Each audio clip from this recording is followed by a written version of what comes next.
د خپل لخوا او د قومي وطن پارټۍ د ټولو کارکونانو د لخوا تاسو ټولو ته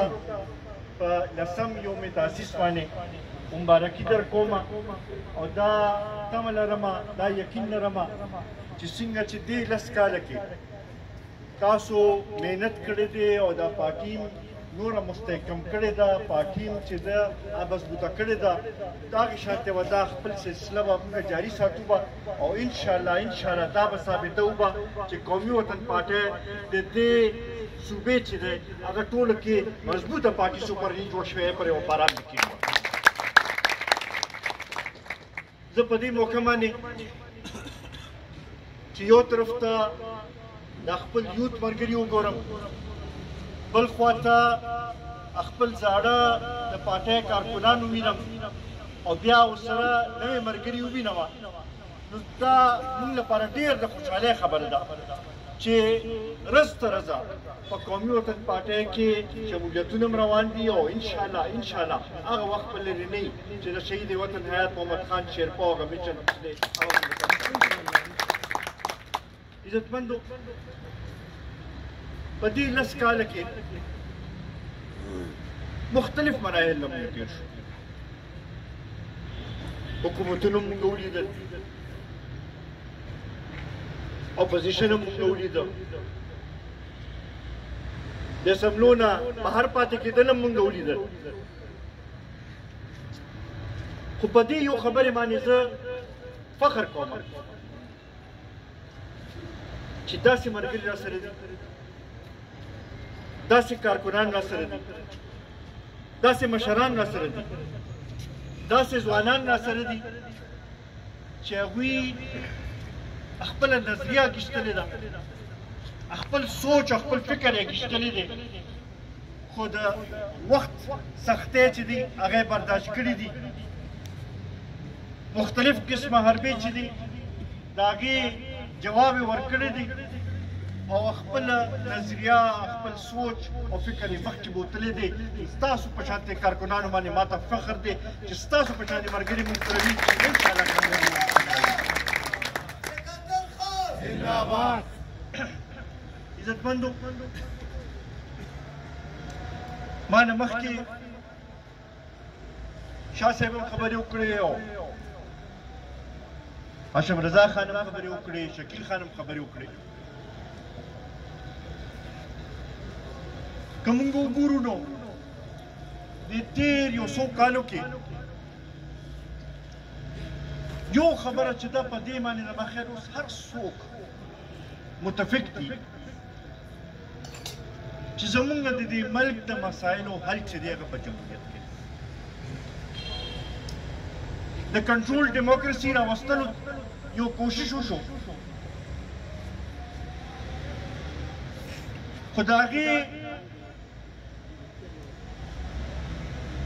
هغه نااهله حکمرانان چې کوم راوستلي شوي د هغوی نااهلي او ناتجربه کاري چې ده هغې په خپله دا ثابته کړه چې کنټرول ډیموکراسي دلته کې نشي په دې خبرې هم زما خیال هر څوک اوس واضح دي چې دا ملک یو وفاقي پارلماني ملک دی او په دې کې او د دې د آئین لاندې هره اداره چې ده چې هغه په خپل در اختیار کې درنه کار کوي نو هغه به دا سلسله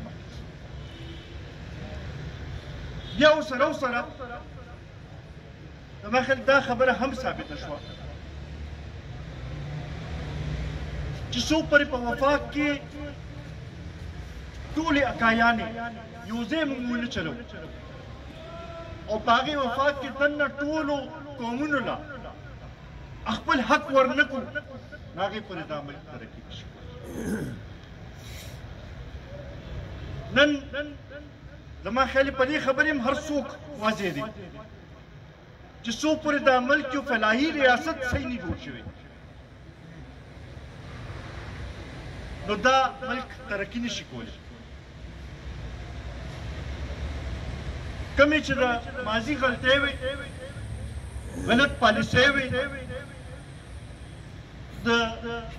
سکیورټي سټیټ کانسپټ هغه زما خیال اوس واضح شو چې په هغې سره ملک ترقي نشي کېدی بلکې په دې خبرې خو اوس ټوله دنیا هم قایل ده او ځکه خبره د جیو اکنامکس اوس کېږي چې یاره څو پورې چې معاشي طور باندې یو ملک مضبوط نه وي معاشي طور باندې د هغې عوام خوشحاله نه وي نو هغه شانتې ترقي نشي کولی مونږ چې دې دلته کې د قومي وطن پارټۍ بنیاد ایښی و هغه هم په دې سوچ باندې بیښی و چې مونږ دا ګڼله چې پښتانه په دې ملک کې یو لوی آبادي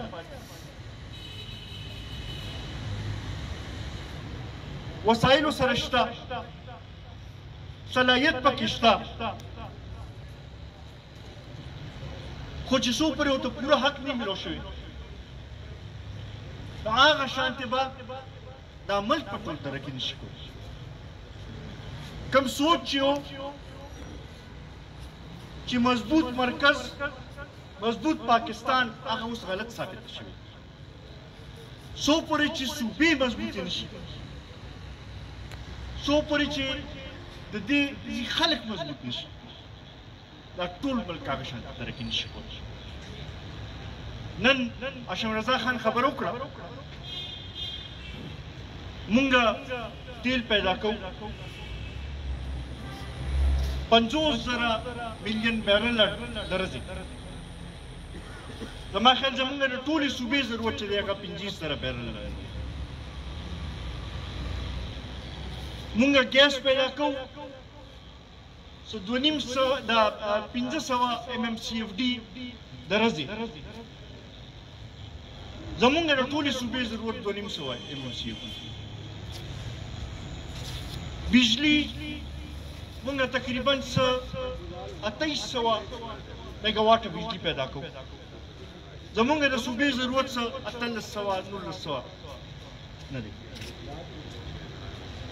خپل ضرورت نه زیاته مونږ بجلی پیدا کوو ګیس هم پیدا کوو تیل هم پیدا کوو په دنیا کې که تاسو وګورئ هغه ځای معیشت نن سبا ترقي کوي چې کوم ځای کې انرژي نو مطلب چې کوم ځای کې ګیس وي کوم ځای کې بجلی وي کوم ځای کې چې تیل وي کوم ځای کې چې اوبه وي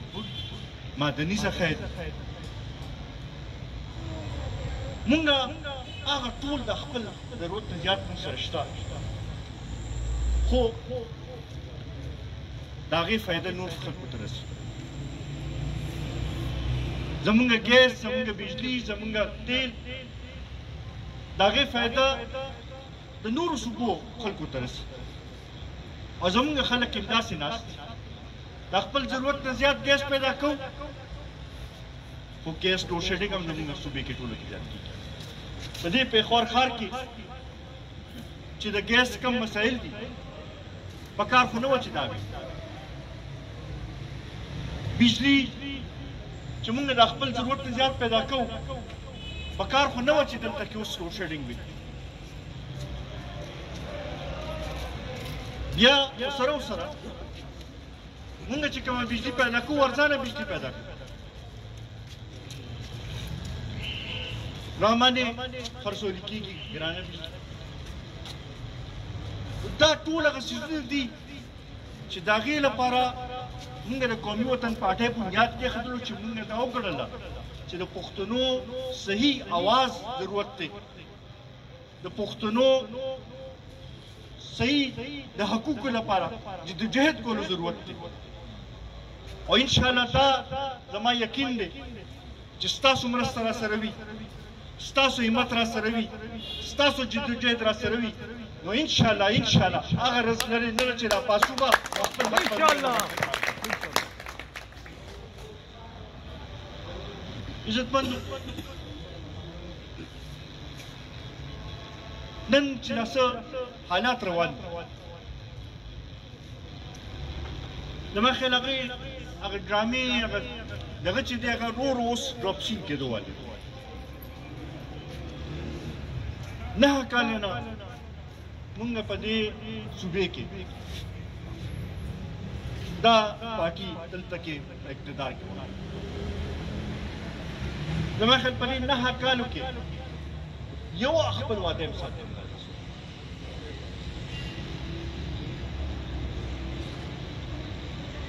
چې پنجاب ته لاړ شئ سند ته لاړ شئ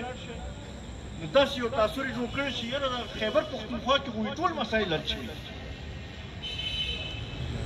که سوشل میډیا اوچته کړو نو کېدای شي په هغې کې حل شوي وي خو چې دلته کې د پېښور ښار چې هغه زموږ دارالخلافه ده د هغه ځای د ځوانانو نه تپوس وکړو د هغه ځای د مشرانو نه تپوس وکړو د خپل میندو خویندو نه تپوس وکړو نو هغوی به راته وایي چې زموږ مسایلو کې نوره اضافه شوې ده کمې نه څلور کاله په ټول ملک باندې حکومت وکړو د خپل ناهیلۍ د وجې نه او د خپل اتحادیانو سره صحیح تعلقات نه ساتلو باندې سړی لرې کړی شو خو یې د سازش نوم ورکړی زما خیال د هغې سازش هم اوس هغه کیسه ډېره مخامخ ښکاره شوه چې هغه څومره سازش و څومره عزتمندو دا هغه خبرې دي چې دا پکار چې مونږ خپل ځوانانو ته خپل قوم ته خپل خلکو ته ورسوو او هغوی په دې خبرې باندې پوه کړو چې که واقعي دې عمران کې دا صلاحیت وي چې هغه زموږ مسایل حل کولی شوي نو په دې 4 کاله کې به څه کارکردګي خوښلې وي زما خیال د پاکستان په تاریخ کې داسې حکومت کله هم دی راغلی چې هغه ته چې کوم سپورټ ملو کم طریقې سره چې د هغه لپاره کوشش شوی و زما خیال داسې چت هم په پاکستان په تاریخ کې نه شوی د هغې باوجود معیشت ټیک نه شو د ملک مسایل ټیک نه شو بېروزګارۍ کې اضافه وشوه ګرانۍ کې اضافه وشوه دا ټول څیزونه به ځان ته مخامخ یو اوس چې دې جلسې کوي هسې دا یو سوال دا خصوصا د پي ټي آی والو نه کوم